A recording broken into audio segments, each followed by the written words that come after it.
Bismillahirrahmanirrahim. Assalamualaikum warahmatullahi wabarakatuh. Alhamdulillah adda wa salatu wassalamu ala nabi khairil anam sayyidina Muhammadin Rasulullah sallallahu alaihi wasallam. Allahumma ya Allah, Rabbi shrah li sadri amin wa yassir li amri wa hlul 'uqdatam min lisani yafqahu qawli. Allahumma akhrijna min dhulumatil wahmi wa akrimna bi nuril fahmi waftah alaina bi ma'rifatika wa syahhil lana abwaaba fadlika bi rahmatika ya arhamar rahimin. Allahumma kafi Muhammad wa kalimati Muhammad wa shiwaki Muhammad bi barakati Muhammadin sallallahu alaihi wasallam bi rahmatika ya arhamar rahimin. Puji syukur alhamdulillah, mari kita panjatkan kehadirat Allah Azza wa Jalla. Malam hari ini kita semuanya diberikan waktu dan kesempatan oleh Allah untuk bisa hadir di Majlis Al-Ittihad yang merupakan majlis ilmu dan majlis dzikir yang mudah-mudahan bisa mengecas keimanan dan keilmuan kita. Mudah-mudahan kehadiran kita setiap langkah menjadi penghapus dosa dan pengangkat derajat di mata Allah. Amin ya Allah ya Rabbal alamin. Bahkan dalam hadis yang lain dikatakan, barang siapa yang melaksanakan thalabul ilmi maka dimohonkan ampun hatal khaitanu fil bahri. Binatang atau ikan yang ada di lautan pun memohonkan ampun bagi orang yang mencari ilmu. Mudah-mudahan kita termasuk makhluk orang yang didoakan dan dimohonkan ampun sehingga kita selalu dihapuskan dosa. Amin. Sholawat terangkai salam semoga terlimpah kepada junjungan Nabi Muhammad SAW, dan kita mudah-mudahan diakui sebagai umat kanjeng Nabi dan bisa diberikan kesempatan untuk bersanding bersama dengan beliau di dalam surganya Allah Subhanahu Wa Taala. Yang kami muliakan Pak Ustadz Fakhrul Razi, yang kami muliakan Pak Hakim dan Pak RT ada. Pak RT. Oh iya. Saya pertama disambut sama beliau Pak RW dan hadirin jamaah sekalian yang dimuliakan Allah Subhanahu Wa Taala. Kembali kita kajian taklim, masih kajian fikih, dan ini menjadi kajian yang berharga dan penting untuk kita lakukan sebagai sarana untuk memperbaiki kualitas ibadah. Karena sholatu imaduddin, waman aqama faqad aqamaddin, waman hadama faqad hadamaddin. Sholat itu adalah tiangnya agama. Kalau kita mendirikan sholat berarti sama dengan mendirikan agama, dan kalau kita meninggalkan sholat berarti menunjukkan agama. Alhamdulillah, tsumma alhamdulillah. Bahkan al-farqu bainal mu'min wal kafir as-shalah. Yang membedakan antara orang mukmin dan kafir adalah sholat. Nah, sholat yang seperti apa yang bisa berfungsi tanha anil fahsya'i wal munkar tadi? Sholat itu memiliki fungsi, salah satunya adalah mencegah perbuatan keji dan munkar. Nah, untuk sampai ke derajat sana mungkin kita harus mengevaluasi apakah sholat kita sudah sesuai atau belum. Ini yang harus kita pahami bersama. Jadi kajian demi kajian yang kita lakukan semata-mata untuk memperbaiki kualitas ibadah. Jadi saya menyampaikan ini juga sebenarnya menasihati diri saya sendiri, menasihati kita semuanya untuk bisa lebih memperbaiki kualitas ibadah. Insya Allah. Di pertemuan yang lalu kita bahas tentang sujud sahwi ya, kalau tidak salah ya. Sujud sahwi itu sujud yang dilakukan ketika seseorang lupa, gitu Pak ya. Ketika seseorang lupa, sahun atau goflah dalam bahasa fikih ini. Kalau dalam lupa atau goflah itu melamun gitu ya, kemudian kita melakukan salah satu penyebab sujud sahwi, maka kita disunahkan melaksanakan sujud sahwi. Kita ulas dulu kembali.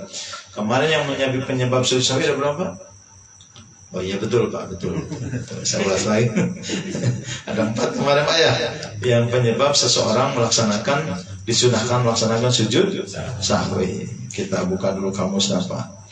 Asbabul sujud sahwi di sholat fardhan atau naflan, baik itu sholat fardu maupun sholat sunnah. Ada berapa? Ada 4. Yang pertama, al-awal tarku ba'din min ab'adi sholah. Yang pertama karena meninggalkan salah satu di antara sunnah ab'ad. Karena dalam sholat itu terbagi 3. Yang pertama rukun, yang kedua sunnah. Sunnah terbagi 2 lagi. Ada sunnah ab'ad, ada sunnah hayat. Kalau rukun 17, ya Pak ya. Kalau rinci 17. Nah yang 17 juga dibagi 3. Ada rukun yang bersifat ucapan, ada rukun yang bersifat perbuatan, ada yang rukun yang bersifat hati. Rukun yang bersifat i'tiqadiyah 1 yaitu niat. Yang bersifat ucapan ada 5 ya. Pertama takbiratul ihram, kemudian yang kedua baca Fatihah, yang ketiga baca tasyahud, yang keempat baca sholawat kepada kanjeng Nabi, yang kelima membaca salam. Sisanya 17 dikurangi 6 11 rukun itu termasuk rukun yang bersifat perbuatan. Di samping yang itu ada juga kesunahan sholat. Nah kesunahan sholat dibagi lagi. Ada sunnah kalau ketika ditinggalkan disunahkan lagi melaksanakan sujud sahwi, ada yang tidak disunahkan melaksanakan sujud sahwi. Nah salah satu penyebab seseorang meninggal melaksanakan sujud sahwi, maka ada sebab. Salah satunya yang pertama adalah karena meninggalkan sunnah ab'ad. Langsung kita pembahasan. Mestinya ke berikutnya. Sunnah ab'ad ada berapa? Ada 7 secara globalnya. Kalau secara tafsili ada 20. Oke Pak, kita rada bermain urut dulu sedikit. Yang 20 kita rinci Pak, kita bareng-bareng nih. 20 itu dibagi 3 lagi. Ini main bagi-bagian nih malam ini. Nah, matematika lagi, numerasi. Yang 20 bagi 3. 1 dalam hal kunut. 2 dalam hal tasyahud awal. Yang ketiga dalam hal tasyahud akhir. Kunut 14, tasyahud awal 4, tasyahud akhir 2. Berapa Pak? 20. 14 ditambah 4 ditambah 2. Nah, nanti ulangan Pak ya satu-satu. Yang bisa dapat umurannya dari Pak Rajin. Yang pertama Pak, kita urut satu-satu. Yang kunut. Ketika seseorang melaksanakan kunut, maka kalau ditinggalkan, yang namanya kunut itu kunut itu terdiri dari 2 hal. Pertama doa, yang kedua pujian. Allahumma hdina fi man hadait. Kalau bareng-bareng, kalau sendiri Allahumma hdini fi man hadait wa afini fi man afait wa tawallani fi man tawal wa barik li fi ma atait wa qini bi rahmatika syarra ma. Sampai situ itu doa. Setelah doa ada muji. Mana? Fa innaka taqdi. Makanya kalau doa dikencengin, kalau fa innaka taqdinya dipelanin, disirkan. Fa innaka taqdi wa la yuqda'id fa innahu la yadillu wa la ya'juman hadayt tabarak rabbana wa ta'ala alhamdu ala ma qadait astaghfiruka wa atubu ilaik. Sampai situ. Tapi masih ada sunnah ada yang lain yang masih satu rangkaian dalam kunut. Makanya hati-hati Pak. Kunut dilakukan, cuma sampai situ tetap juga masih kena nanti. Ada bagian yang lain karena tadi hal kaitan dengan kunut ada berapa Pak? Ada 14. Yang baru disebut 1 kan, yaitu membaca kunut. Nah dari yang tadi, makanya kalau ada kunut yang singkat, kalau buru-buru, misalkan kita nggak keburu baca itu, Allahumma gfirli ya ghafur, cukup, bisa. Allahumma gfirli itu permintaan, ya ghafur memuji Dat yang maha pengampun. Nah, mana? Kembali lagi nih, kita agak sedikit bermain hitungan nih Pak. Oke, mana yang 14? Yang 14 diantara sunnah abad dalam kunut. Satu kunut, yang kedua berdiri ketika kunut. Satu lagi, sekali lagi dalam kunut, satu kunut, yang kedua berdiri ketika kunut. Yang ketiga, baca salawat kepada Nabi ketika sedang kunut. Sekali lagi, baca salawat kepada kanjeng Nabi ketika sedang kunut. Yang keempat, berdiri ketika membaca salawat ketika sedang kunut. Makanya ketika fa'inna kataqti walaikun fa'inna walaikun jumahet tabarak darabana wa tabarakahatu alam qalib astagfiruka wa atubu ilaihi. Tamahin wa sallallahu ala sayyidina Muhammadin. Baru berapa tuh Pak? 4. Terus yang kelima, membaca sholawat kepada keluarga Nabi. Wa sallallahu ala sayyidina Muhammadin wa ala ali. Itu sudah apa? Yang keberapa? Yang keenam, berdiri ketika mengucapkan sholawat kepada keluarga Nabi. Yang keberapa? Yang ketujuh, mengucapkan salam kepada kanjeng Nabi. Ini dirinci Pak, dirinci. Wassallallahu alaihi wasallam Muhammadin nabiyyi ummi wa ala alihi washabbihi wa barik wasallam. Nah, kata wassalam itu termasuk sunnah abad. Yang keberapa tuh Pak? Yang kedelapan, berdiri ketika mengucapkan salam kepada Nabi. Yang keberapa nih? Yang ke-9, mengucapkan sholawat. Kalau tadi kepada Nabi sudah, keluarga Nabi sudah, kepada sahabat Nabi. Keren Pak. Jadi bukan hanya kepada Nabi, kepada keluarga Nabi, kepada sahabat Nabi pun dibacain sholawat. Terus berdiri ketika mengucapkan sholawat kepada kanjeng Nabi. Berdiri ketika mengucapkan sholawat kepada sahabat Nabi. Kemudian mengucapkan salam dan berdiri ketika mengucapkan salam kepada Nabi.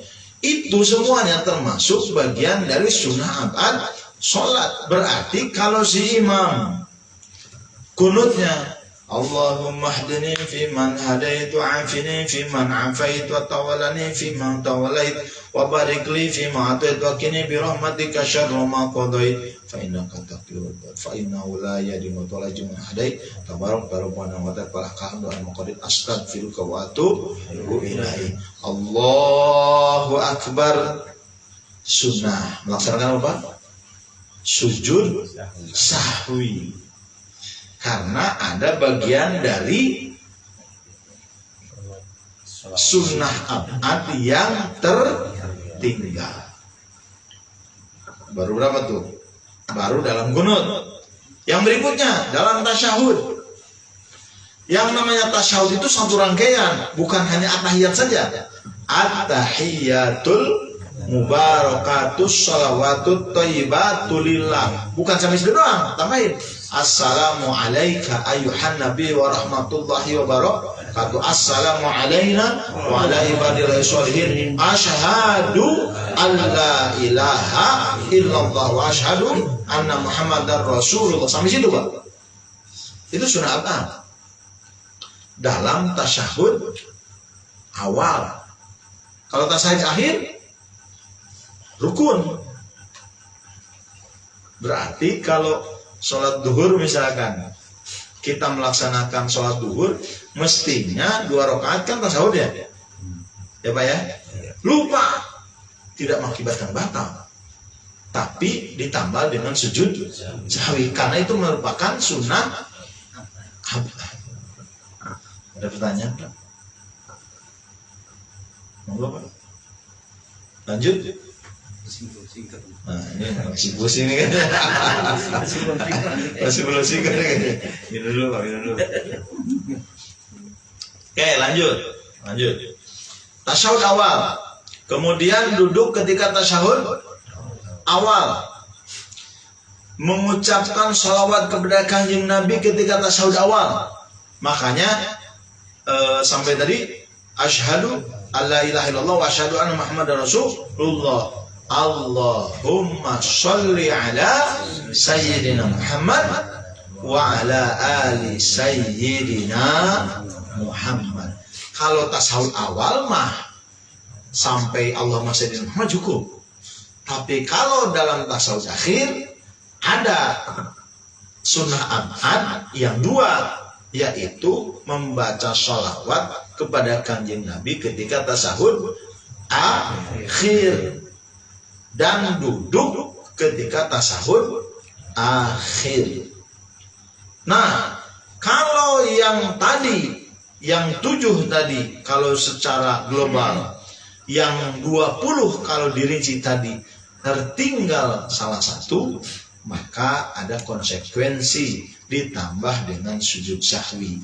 Kapan melaksanakan sujud sahwinya? Ketika selesai melaksanakan sholat sebelum salam. Akhir doa itu gimana? Allahumma inni a'udzubika min adabil qabri wa min adabin nar wa min fitnatil mahyaya wa min fitnatil masihid dajjal. Kan assalamualaikum. Ini jangan doa assalamualaikum karena tadi ada yang ketinggalan. Sujud sahwi. Caranya gimana? Sama seperti sujud biasa. Hanya beda doanya. Gimana? Kalau biasa subhana rabbiyal a'la wa bihamdi. Kalau dalam salat, kalau dalam sujud sahwi subhana man la yanamu wa la yasu. Subhana ma suci Allah man dzat la yanamu yang tidak pernah tidur, wa la yasu dan zat yang tidak pernah lupa. Itu doanya. Berapa kali sujudnya? Sama seperti sujud biasa. Sujud biasa berapa kali? 2 kali, berarti 2 kali sujudnya. Gitu Pak. Ada pertanyaan? Ini Ustaz. Pak. Kalau kunut kan kedengeran sama makmum. Ya. Berarti kalau yang salah pun tahu, wah berarti dia nggak bisa salawat. Ya. Kita melakukan sujud sahwi. Jadi sujud sahwi, nah itu. Tapi yang tadi sahud kan nggak kedengeran sama makmum. Ya. Kalau misalkan dia baca kita ketahui gimana? Pertanyaan bagus. Ini bisa saja yang lupanya kita makmum atau imam. Dalam sholat berjamaah yang disunnahkan untuk melaksanakan sujud sahwi, posisi vitalnya ada di imam. Kalau imam melaksanakan sujud sahwi, makmum wajib melaksanakan sujud sahwi karena ngikutin imam. Tapi kalau imam tidak sujud sahwi, maka si makmum jangan sujud sahwi. Oke Pak? Ini tidak berlaku bagi si makmum. Loh, kan tadi ada kekurangan yang ada pada si imam ditanggung jawab oleh si imam. Makanya jangan sembarangan menjadikan seorang imam karena menanggung berbagai kekurangan jadi makmum. Jangankan yang sunnah, yang wajib pun kalau nggak keburu dibaca, imam yang tanggung jawab. Contoh, sholat masbuk. Ustaz Bakhmuraji lagi sholat. Setelah sholat, kemudian sudah ruku, Bang Hakim datang. Masih bisa nggak sholat jamaah? Masih bisa. Kan syaratnya itu tidak boleh ketinggalan dua rukun perbuatan. Tapi kalau dalam sholat ketinggalan 2 rukun perbuatan, maka ya mengakibatkan batal malah sholatnya. Tapi kalau misalkan dalam sholat si posisi imam masih dalam posisi ruku, kita datang, itu masih bisa ke bagian rokaat. Ketika kita langsung takbiratul ihram, langsung ruku. Ada yang ditinggalin nggak rukun? Ada apa? Rukun apa ya? Fatihah. Benar nggak Pak? Kan rukun itu takbiratul ihram, berdiri, kemudian baca Fatihah. Fatihahnya dibaca? Enggak kan? Kenapa nggak dibaca? Karena lebih wajib ngikutin imam. Terus yang nggak dibaca gimana? Tanggung jawab oleh imam. Nah, jangan menjadikan imam yang nggak ngerti fikih. Jangan menjadikan imam yang tidak paham tentang hukum. karena menanggung jawab si makmum. Kekurangan yang ada pada si makmum tadi, misalkan melakukan kesalahan yang tadi penyebabkan tadi, maka akan berdampak disunahkan sujud sahwi. Tapi kalau imam nggak sujud sahwi, selesai si makmum. Bukan kita yang kurang, tapi si makmum. Nah, pertanyaan mungkin muncul, kalau kita berjamaahnya sama yang nggak biasa kunut gimana? Itu pertanyaannya, Pak. Ya sholat aja biasa, cuman kita nggak dapat sunnah gitu loh. Tapi tidak berdampak, tidak sah sholat. Kita pengen yang makanan lauk itu pengen yang lengkap atau pengen yang minimalis? Nah, tinggal itu pilihan kita. Kita pengen makan sama nasi doang boleh nggak? Boleh. Itu yang wajib dong. Saya mau pengen ikan bakarnya ada, pengen jengkolnya ada, pengen ininya ada, pengen dapat. Ya udah, sunah-sunahnya dilakukan dulu. Tapi tidak berdampak mengakibatkan tidak sah sholat, tetap sah sholat. Karena lebih wajib mengikuti si imam daripada kita mengejar kesunahan. Gitu. Monggo ada pertanyaan. Lanjut, Pak. Ini serius amat ini ngajinya, Pak.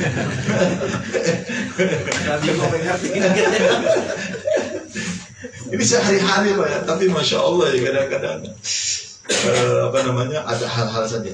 Nah, pertanyaan berikutnya, bagaimana kalau tadi sunnah abad yang dilakukan itu ketinggalan bukan cuma sekali, tapi ada beberapa.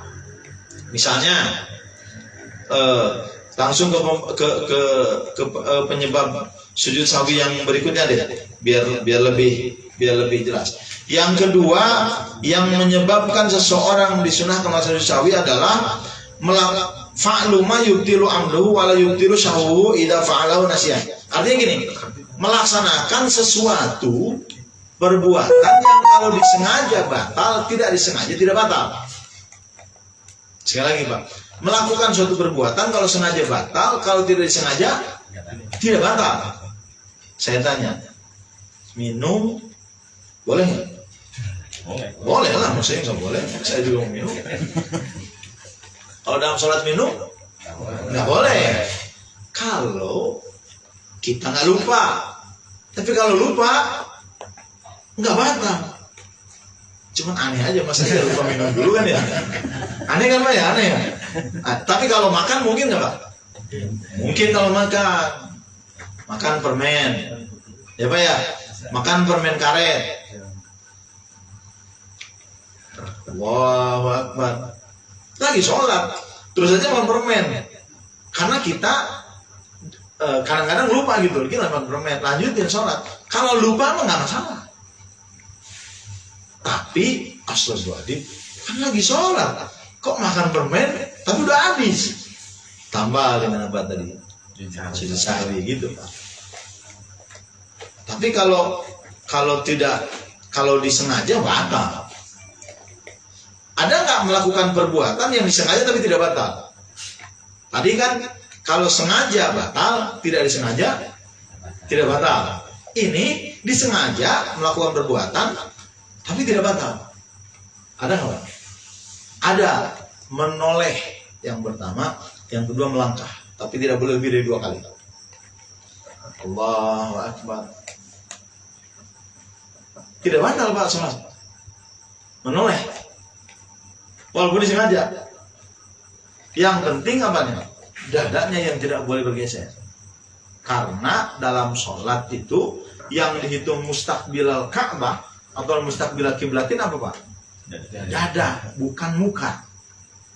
Makanya mohon maaf. Kalau seseorang yang misalkan, mohon maaf, yang ininya agak ceng, bisa nggak lurus, yang apa tadi? Jelek misalkan. Allahu Akbar. Coba, yang dihitung muka atau ini? Dada. Jadi Allahu Akbar. Gitu loh, Pak. Jangan begini. Tapi posisinya dada yang dihitung. Gitu, Pak.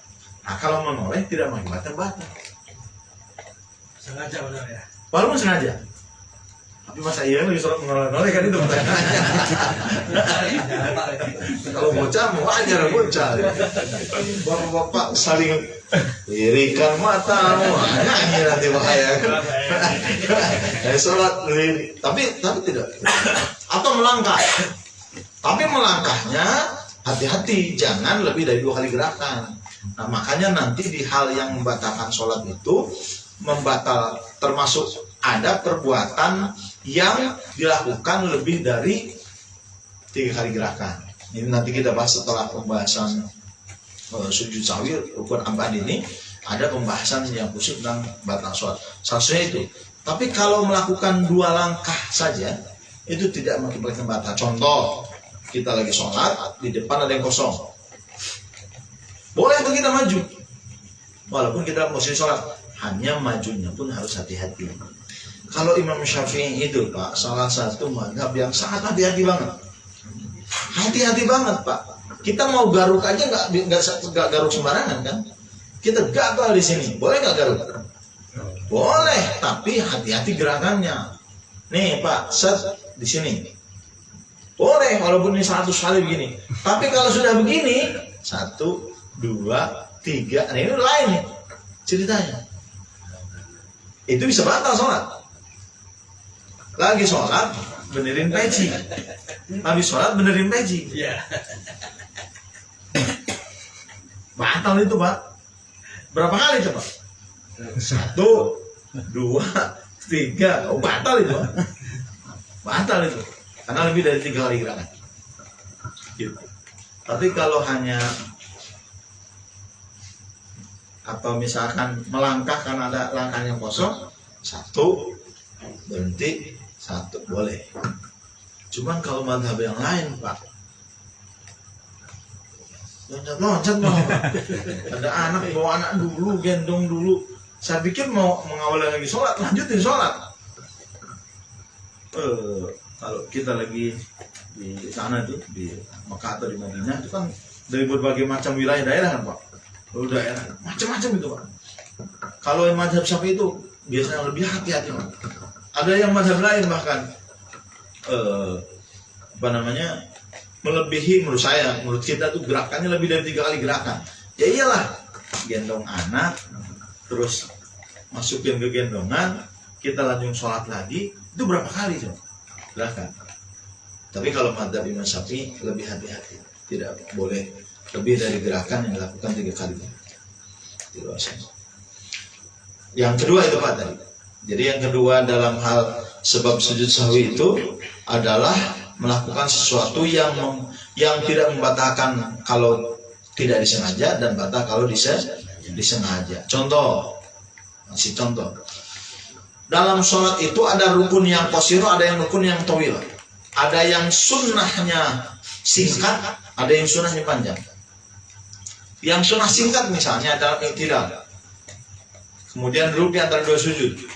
Sami Allahu liman hamidah Rabbana lakal hamdu mil'us samawati wa mil'ul ardi wa mil'u ma syi'ta min syai'in. Allahu akbar. Udah Pak, jangan terlalu lama. Jangan baca apa dulu, jangan. Kecuali kunut.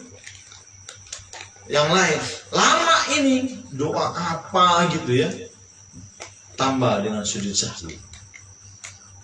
Rabbi gfirli warhamni wajburni warfa'ni warzuqni wahdini wa'afini wa'afu anni.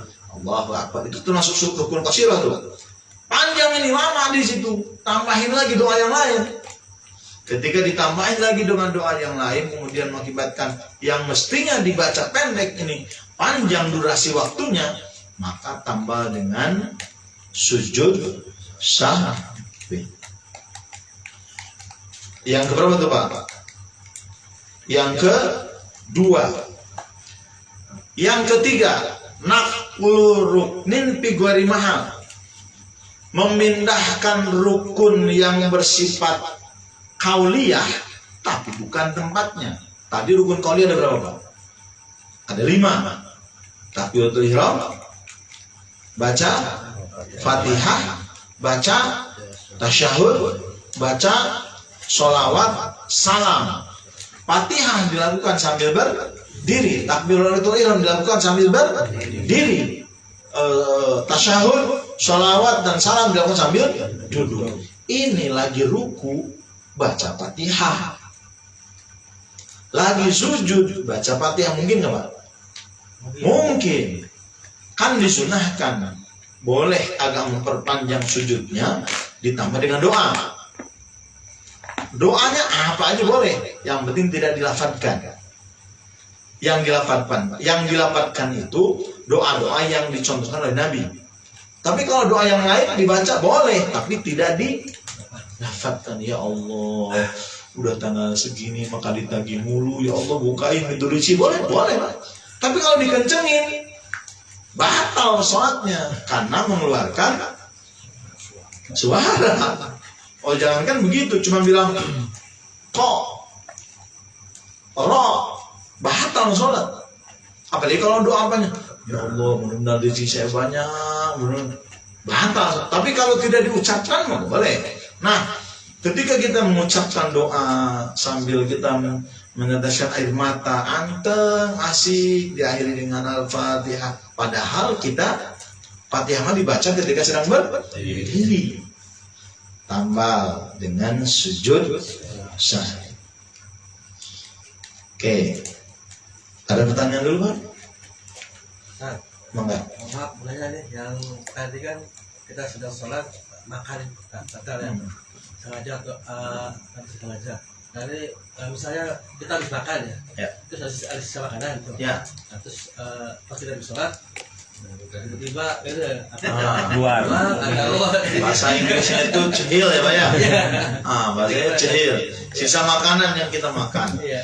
Kalau sisa makanan tersebut kemudian kita keluarkan dan itu ukurannya agak lumayan besar, muntahkan, buang.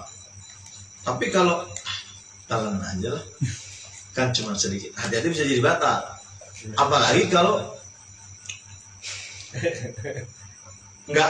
nggak sengaja kita makan kan, tapi ketelan, tambah dengan sedikit. Gitu. Kalau jadi sebaiknya telan. buang, Buang ya. baik buang. Karena boleh Pak buang apa namanya? Buang dah ya. Boleh itu lagi sholat. Boleh lagi sholat. Hanya mungkin bagi kita mah sesuatu hal yang jijik ya. Jijik bagi kita mah. Tapi kalau orang-orang sono tuh Pak, buangnya ke baju. Tapi kalau kita kan sekali lagi menurut saya orang Indonesia itu termasuk fikihnya tuh fikih yang ikhtiyatun banget, hati-hati banget. Jadi apik gitu kalau bahasa Sunda itu apik, tertib, gitu, tenang gitu kalau beda dengan yang lain. Walaupun sebenarnya boleh Pak meludah, gitu. Tapi kan saya sih mau dibuang kemana kan gitu, ke baju gimana kan gitu perasaan. Jadi seperti itu Pak. Ada lagi yang lain? Jadi rasanya kalau pribadi dengan sahwi itu tadi kan membacakan sholawat tapi panjangin, jangan kan baca yang sepanjang soalnya pengen buru-buru gitu. Kayaknya kecil kemungkinan bagi sahwi. Betul. Makanya dan ini kalau sholatnya sholat berjamaah mah aman Pak. Makanya kalau mau aman tuh berjamaah aja udah. Kalau mau aman. Kenapa?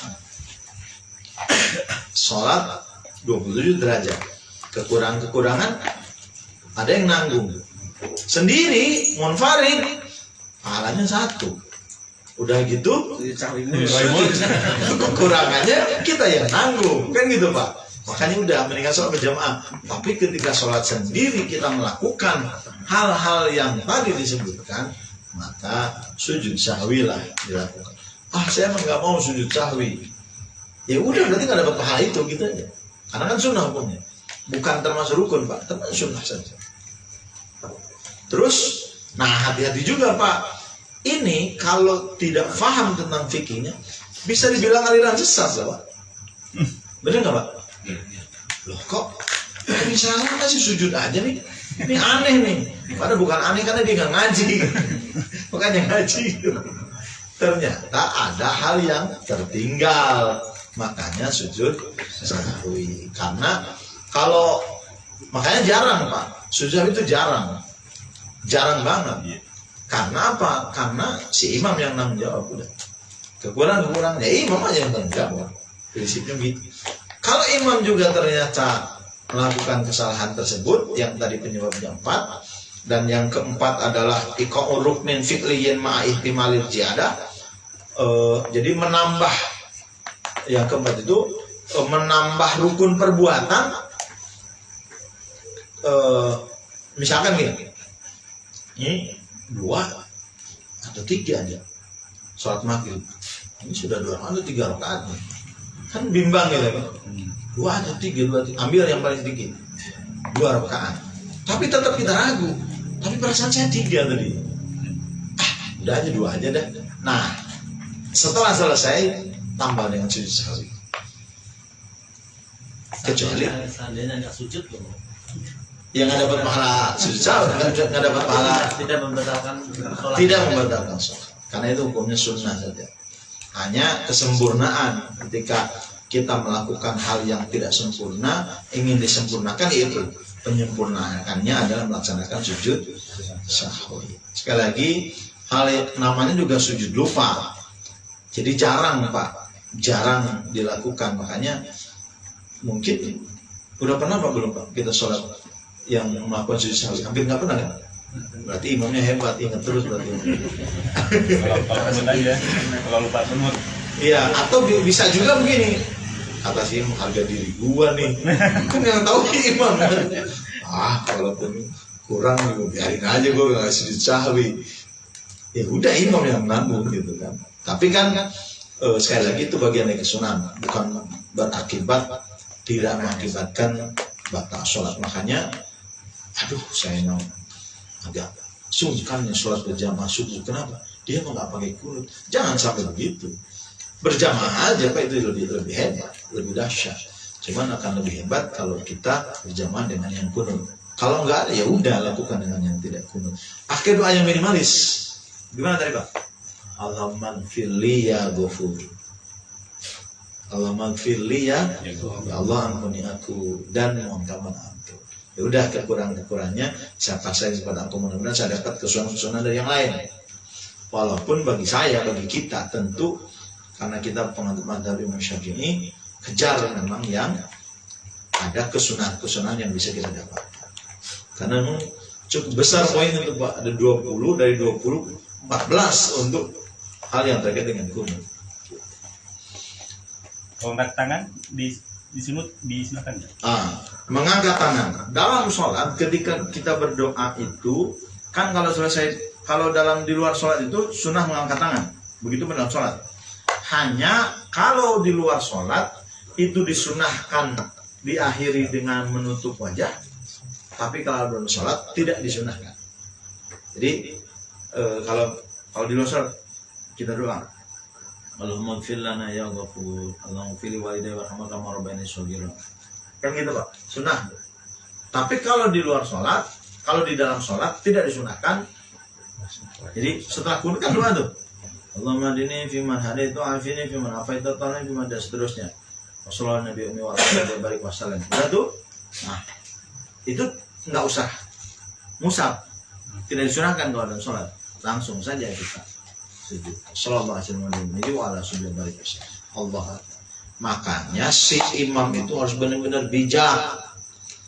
Walaupun imam tahu bahwa dia nggak biasa kunut, tapi jamaahnya yang kunut, berikan kesempatan bagi si imam itu kunut. Itu imam yang hebat, imam yang ngerti, imam yang bijaksana. Tapi ada juga malah sengaja dipercepat, ya udahlah. Jangan sampai berantem aja gara-gara nggak kunut. Gara-gara kunut, gua mau gak bakal lagi nginjak ke masjid ini. Orang nggak gitu juga nggak nginjak ke masjid. Alasan doang ya. Jadi jangan gara-gara hal seperti itu, jangan gara-gara hal fur'iyah mengakibatkan ukhuwah. Kan ukhuwah sifatnya wajib. Hal yang fur'iyah itu sifatnya sunnah saja. Tapi kan kita pengen kesempurnaan, ya udah cari yang sempurna. Seperti apa teknis kembali ke kita masing-masing. Gitu Pak.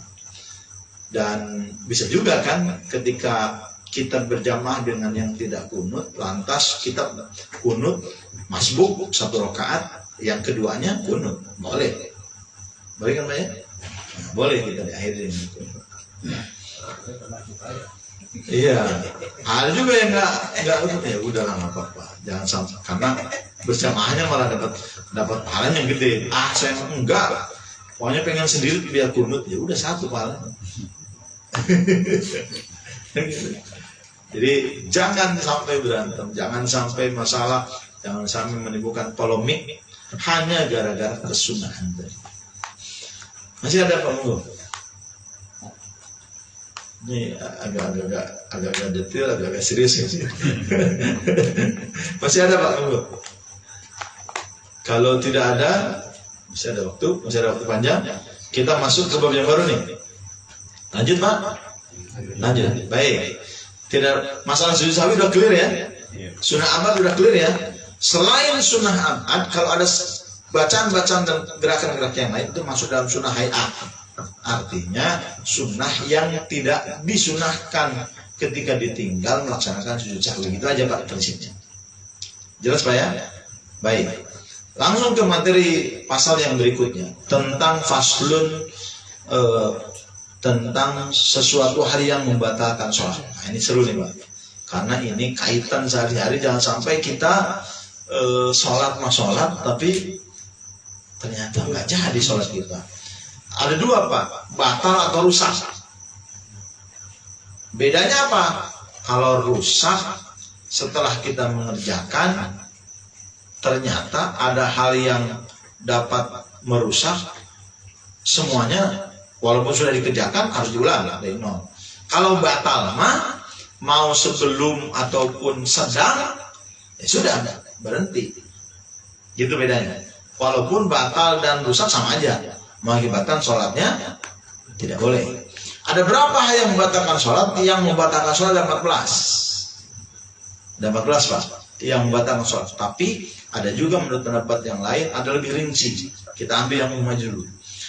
Yang pertama, yang membatalkan sholat itu bil hadas, karena sebab hadas. Yang kedua bin najasah, karena sebab najis. Hadas dulu. Hadas terbagi 2. Ada hadas kecil, hadas besar. Berarti ketika sedang sholat kita batal karena hadas kecil, kita batal karena hadas besar, maka otomatis sholatnya batal. Kalau sudah batalnya sholat dilanjutkan tidak sah. Kalau tetap dilakukan batal, rusak sholatnya. Harus diulang.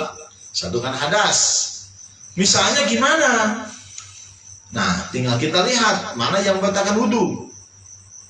Yang membatalkan wudhu apa salah satunya Pak? Misalkan ada yang keluar dari salah satu kubur, nggak bisa ditolerir karena ada angin, wajib suci dari hadas kecil, itu wajib udah batalin Pak. Malu, nggak usah malu, mau ditulisin juga batal. Udah aja pura-pura sholat, nanti tinggal diulang di rumah. Nah itu mah www.akalan.com. Ya udah, kalau udah batal mah ya mendingan ulang lagi sholatnya biar dapat pahala berjamaah. Atau hadas besar. Ini mohon maaf, lagi sholat saking antengnya kita ngebayangin apa gitu ya, sampai muntah tuh Pak. Misalkan ini sampai bahasa silokan ya, sampai muntah nih. Hati-hati Pak, ada mani, ada mandi, ada wadi, itu beda. Wadi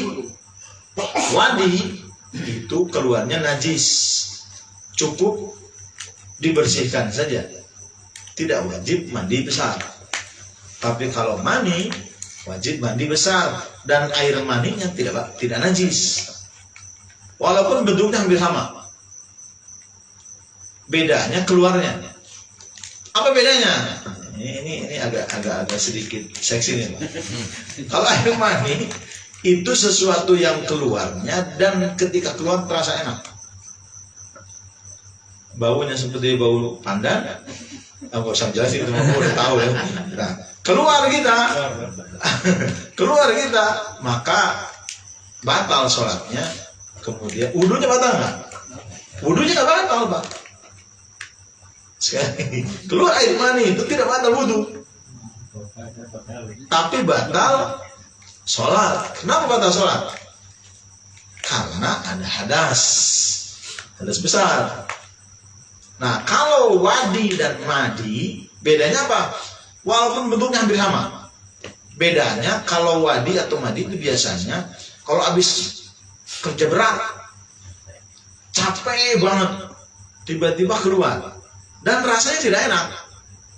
Kayak kalau bahasa Sunda itu jengjerihin apa sih? Kalau bahasa Indonesia jengjerihin apa? Anyang kayak gitu doang. Nah itu namanya madi atau wadi. Dan itu najis. Hati-hati, ganti itu celananya. Atau harus dibasuh juga, harus dibersihkan. Nah, kalau mani keluarnya enak. Lagi sholat, Allahu Akbar, bisa iya ya. Lagi sholat, saking anteng ya. Imamnya lama bacaannya, kita ngebayangin ya sampai muntah itu adik kita tuh. Sampai muntah. Maka batal.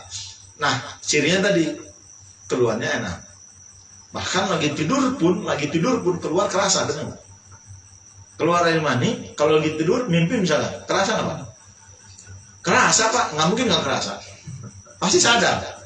Itu kelebihan yang Allah berikan, subhanallah. Nah, lagi sholat, karena ada hadas, baik hadas kecil maupun hadas besar, wajib apa tadi? Wajib batal sholatnya. Kalau batal karena hadas kecil, wudu, lanjutin sholat. Bukan lanjut sholat, mulai lagi sholat. Udah tinggal assalamualaikum nih Pak. Udah innaka hamidum majid. Pes, aduh nyesel banget ini. Tinggal assalamualaikum udah 4 rakaat Pak.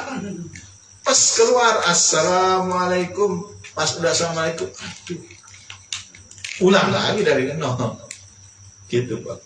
Ulang lagi dari awal, karena ada hadas. Sampai sini ada pertanyaan? Masih ada waktu sampai jam? Sekarang jam 8 kurang 4. Cukup atau tambah? Tambah apa cukup Pak? Bapak masih kuat nggak Pak? Tambah lagi ya cukup? Cukup atau nambah Pak? Kalau nambah saya tambah 1 lagi nih. 1 lagi atau cukup? Oh, malu-malu nih. Mangga. Yang tadi yang buang-buang angin ya, sama kita lagi sholat kan, terus kita berasa mau itu kan buang air, tapi kita tahan gitu, dan bisa tahan, itu gimana? Apakah batal apa? Kalau menahan nggak sampai keluar, itu tidak batal, hanya makruh saja. Lagi sholat nahan buang angin atau nahan buang hajat, makruh saja. Lebih baik batalin keluar. Makruh ya. Makruh saja. Tapi bisa ditahan ya udah, yang penting bisa kuat aja. Yang bisa kuat aja. Tapi kalau tidak sampai keluar, tidak mengakibatkan batal. Nah, yang berikutnya yang kedua, tapi dibahas minggu depan, kesempatan lain adalah karena sebab najis. Lagi sholat terkena najis, batal sholatnya. Najis itu ada 3 kan? Mughalladhah, mukhafafah, mutawasithah. Kalau mughalladhah najis anjing atau babi atau hasil persilangan anjing dan babi atau persilangan dari apapun yang penting ada kaitan sama anjing dan babi. Di Australia itu ada persilangan antara babi dan domba. Itu memang tidak menarik Pak. Ini kalau kita nggak tahu bahaya itu. Bentuknya seperti domba, tapi dagingnya lebih tebal seperti itu. Haram itu, tetap najis. Ini bagian dari upaya untuk mengelimati Islam, salah satunya ya. Itu pun hasil persilangan sama. Kalau najis mughalladhah itu termasuk najis yang paling berat. Cara membersihkannya kata Nabi, lakukan 7 kali basuhan yang salah satunya dengan menggunakan pasir atau tanah. Gitu ya, salah satunya. Mau di awal, di tengah, di air boleh, silakan, yang penting salah satunya. Boleh nggak dibersihin dengan pakai sabun walaupun habis 1 truk, kalau nggak pakai pasir nggak sah. Loh kok iya, memang Nabi mencontohkan seperti itu. Walaupun sudah berus di basuh berkali-kali, enggak harus pakai pasir salah satu. Najis yang kedua ada najis mukhafafah. Najis yang paling ringan. Najis anak yang baru lahir.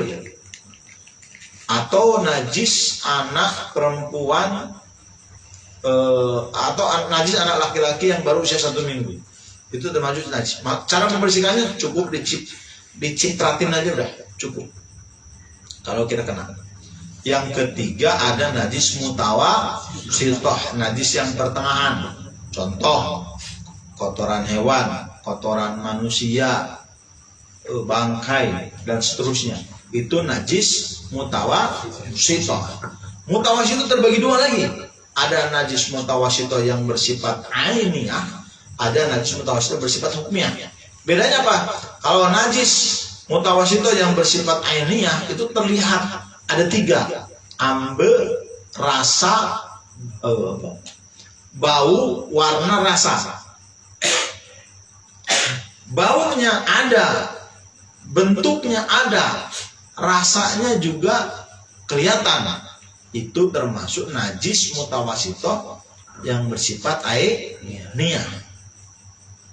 Lagi sholat tiba-tiba ada cicak plek. Ini bisa 2 kemungkinan. Bisa jadi batal kalau tidak dibuang saat itu juga. Bisa batal kalau tidak dibuang saat itu juga. Tapi kalau dibuang saat itu juga dan bersih, lanjutin sholat. Tidak mengakibatkan batal. Nah, langsung cek, nggak masalah.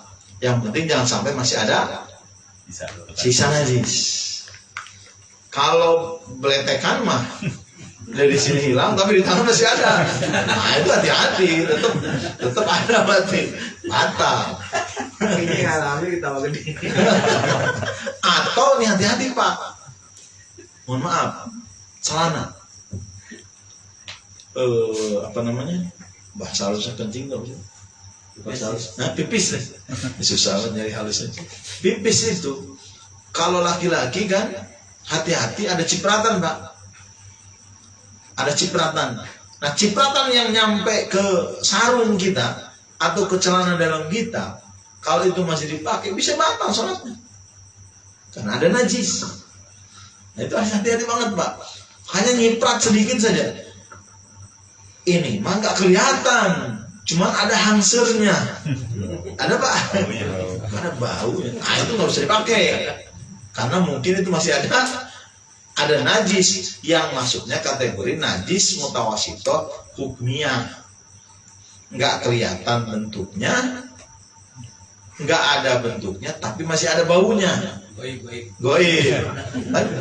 Bau hancur kan. Nah itu najis mutawasito yang bersifat hukmiyah. Nah itu kalau dalam sholat kita terkena najis, maka hati-hati bisa mengakibatkan batal sholat kita. Gitu ya. Baik mughladah udah pasti, mutawasito dan mukhafafah dalam sholat. Bagaimana ketika dalam sholat nih Pak? Nih dalam sholat kita mesti di ujung sono ada kotoran ayam misalnya, kita sholat di sini, sah nggak? Sah nggak Pak? Sah, kecuali kalau dikaitan dengan barang yang bergerak ketika sholat. Saya punya sorban, ya Pak, sorbannya panjang nih, kena ke kotoran misalkan ujungnya Pak, batal tuh. Tapi kalau ini nggak kena, misalkan ada kotoran di situ tuh, kita sholat di sini tidak. Tapi kalau di tempat sajadah, tempat sholat kita kan itu masih dalam kaitan, nah itu batal, hati-hati. Nah, dalam sholat makanya hati-hati banget. Kalau ada najis, makanya ketika kita buang air kecil atau buang air besar, hati-hati cipratan basahnya jangan sampai berbalik ke pakaian yang kita kenakan, karena akan berdampak sholatnya tidak sah. Ada pertanyaan Pak? Cukup? Baru 2 ya Bang? Masih ada berapa lagi? Masih ada banyak hal yang membatalkan sholat. Dan kita harus berhati-hati dengan kita mengetahui hal yang dapat membatalkan sholat, akan berdampak kita lebih hati-hati jangan sampai melakukan hal yang merusak sholat kita. Saya kira itu yang dapat saya sampaikan. Mudah-mudahan ada manfaatnya. Yang benar saya kira dari Allah, yang salah saya harapkan saya beri maaf. Bermasuk pada makara berita berbeda. Assalamualaikum warahmatullahi wabarakatuh. Mari kita berdoa bersama-sama, mudah-mudahan apa yang kita hajatkan, yang kita inginkan dikabul Allah Subhanahu wa taala. Wassalamualaikum tabaraka wa ta'ala kullu sahabat Rasulullah ajmain. Amin ya Allah ya rabbal alamin. Bismillahirrahmanirrahim. Allahumma kafi Muhammad wa kalimati Muhammad wa syawaki Muhammad bi barakati Muhammadin sallallahu alaihi wasallam bi rahmatika ya rabbal alamin. Allahumma shalli ala nuri anwar wa syirri asratil yakir wa miftahil babi yasar sayyidina Muhammadil mukhtar wa alil adhar wa ashabil akhyar adada ni'amillahi wa ibdalih. Allahumma nawwir qulubana binuril hidayatika kama nawatal ardu binuri syamsika abadan abada birahmatika ya arhamar rahimin ya fattah ya razzaq ya fattah ya razzaq ya muhawwilul ahwal hamil ahwalan ila asanil ala subhanallah wa ni'mal wakil ni'mal mawla wa ni'man nasir wa la hawla wa la quwata illa billahil aliyyil. Allahumma ighfir lana wali walidaina. Silahkan disebutkan orang tua masing-masing. Warhamhuma kama rabbayana shighara wa li jami'il mu'minina wal mu'minat wal muslimina wal muslimat al ahya'i minhum wal amwat. Rabbighfir warham wa anta khairur rahimin. Wa la haula wa la quwwata illa billahil aliyyil azim. Rabbana atina fid dunya hasanah wa fil akhirati hasanah wa qina adzabannar. Subhana rabbika rabbil izzati amma yasifun wa salamun alal mursalin walhamdulillahi rabbil alamin. Kabul insyaallah.